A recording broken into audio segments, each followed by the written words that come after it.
Praise the lord. సహోదరుడు భక్సింగ్ గారి అనుభవములు దేవుడు తనకు బయలుపరిచిన దైవ మర్మములు. రాజుల ముఖ ప్రకాశం వలన జీవము కలుగును, వారి కటాక్షం కడవరి వానమపు. సామెతల గ్రంథం 16:15. దేవుడు తన సంకల్పమును అనుసరించి బబులోనులో చెరగానున్న యూద యవనస్తుల పక్షమున నెమ్మదిగా పనిచేసెను. తన రాజ్యంలో జ్ఞానము ప్రావీణ్యత కలిగిన యవనస్తులనందరినీ రప్పించుమని రాజు ఆజ్ఞ ఇచ్చెను. దానియేలు గ్రంథం 1:3-4. తన రాజ్యంలోని ప్రజలందరికంటే చెరగా వచ్చిన ప్రజలలో అధిక జ్ఞానము కలిగిన వారుండిరని రాజు గుర్తించెను. దేవుడు తన ప్రజలకు అసాధారణమైన జ్ఞాన సంపదలు, సామర్థ్యం అనుగ్రహించిన విషయము అందరికీ తెలిసినదే. ఈనాడు కూడా ఐరోపా ఖండంలోని ఆయా దేశములు, జర్మనీ, రష్యాలు విజ్ఞాన శాస్త్ర సంబంధమైన విషయములలో అభివృద్ధి చెందుచున్నవనగా దానికి కారణము ఈ యూద శాస్త్రజ్ఞులే. అసమానమైన తెలివితేటలు ఈ యూద జాతి సొత్తు. ఈ యూద బాలులను తన రాజ్యంలో ఉన్నత స్థానంలో నుంచి తద్వారా తన రాజ్యాభివృద్ధికై వారిని వినియోగించవలనని రాజు కోరెను.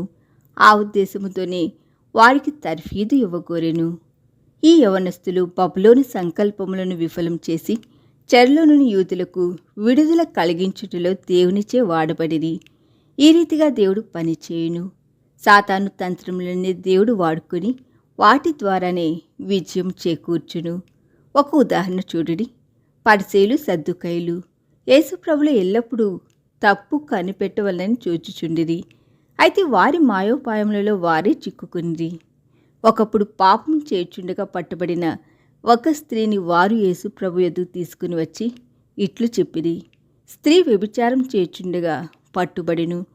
అట్టు వారిని రాళ్ళు రువ్వి చంపవలనని ధర్మశాస్త్రంలో మోషే మనకు ఆజ్ఞాపించెను. నీవేమి చెప్పుదువు అని ఆయనను శోధించుచు అడిగిరి. అందుకు యేసు, మీలో పాపము లేనివాడు మొట్టమొదట ఆమె మీద రాయి వేయవచ్చునని జవాబిచ్చెను. వారందరూ మనస్సాక్షి చేత గద్దింపబడిన వారై ఒకరి తర్వాత ఒకరు వెళ్ళిపోయిరి. అట్లు వారి స్వంత పాపములను వారు ఒప్పుకొనవలసి వచ్చెను. ఆ రీతిగా ప్రభు వారిని అనేక మారులు సిగ్గుపరిచి వారి పన్నాగములలో వారే చిక్కుకొనినట్లు చేసెను. ఈ దినధ్యానము మనందరి ఆత్మీయ జీవితమునకు ఆశీర్వాదకరముగా ఉండునుగాక. ఆమేన్.